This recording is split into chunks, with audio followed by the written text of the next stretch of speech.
Marshall the Courthouse Mouse, written by Peter W. Barnes and Cheryl Shaw Barnes.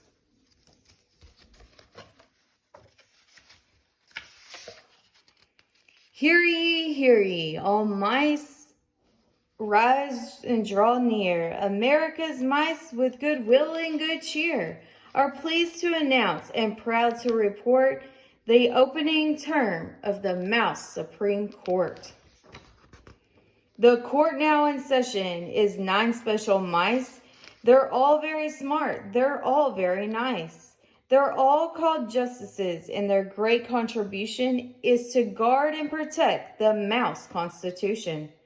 The one in the middle with the bars on his sleeve is the Chief Justice, Marshall J. Mouse, we believe. All justices are equal, but he is the one who makes sure the work of the court all gets done. This court, the High Court, is the one most renowned, but there are other courts too if you just look around. There are courts in each city and country and town. The mice even have a few courts underground. In all of these courts, a judge is in charge. They sit at a bench, a desk very large. But lawyers and juries can also be there to help judges make every court just and fair. Our laws are the rules that all must obey to be a good person or mouse every day. The law says be careful when riding your bike so you don't end up hitting someone you like. Another law says that it's not right to steal a book or a candy or automobile. And laws say that everyone must go to school. Don't you agree that is a wonderful rule? But one group of laws stands above all the others, declared long ago by our nation's forefathers, who wrote down on paper through long days and nights our grand Constitution and great Bill of Rights.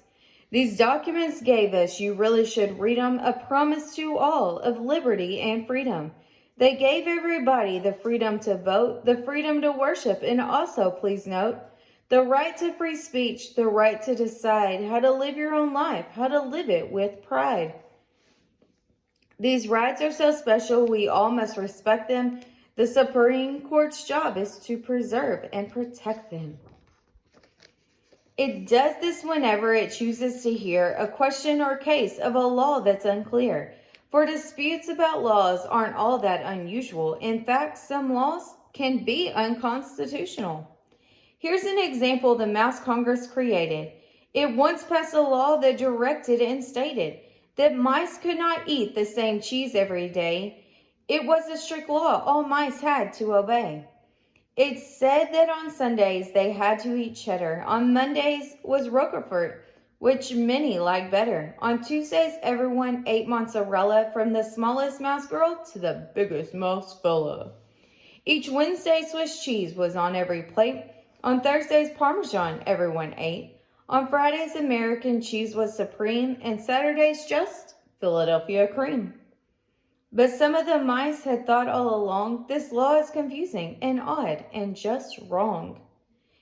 Each mouse family should always be able to put any cheese that it wants on its table. But other mice liked the rules, thinking them good. They wanted the cheese law to stay as it should. So one side against, one side in support. Who decides why? Of course, the Mouse Supreme Court.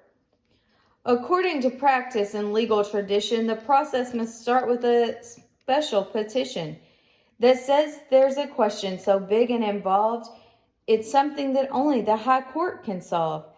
In this case, the justices had to address this difficult question, which meant, more or less, does the cheese law deny any mice, large or small, their constitutional rights, any at all? To make a decision, the justices start with oral arguments from lawyers, quite smart. Each lawyer discusses one point of view. The justices listen and ask questions too. But justices need more than that to decide, so they have special helpers called clerks who provide extra research and work, and at the start of each fall, the Chief Justice meets with the clerks one and all. I'm sure you all know, the Chief Justice said, how important your work is, how much is ahead. But the work may not be as hard as it looks. To help in each case, you should hit all the books. So off to the library they run in a dash, then into the bookshelves they fly in a flash. There are clerks at each desk, there are clerks in each chair, there are books piled up, books and clerks everywhere.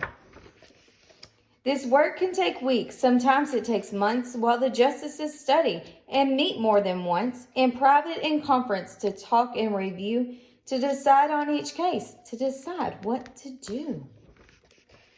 In the cheese case, Marshall stood up from the table. Fellow justices, he says, I'm sure you are able to see that this case has a simple solution, for it's plain and it's clear from our great Constitution that its words and its meanings grant a most basic right that allows any mouse with a good appetite to choose the cheese he or she wants for a meal, Swiss, blue, or cheddar, whatever they feel.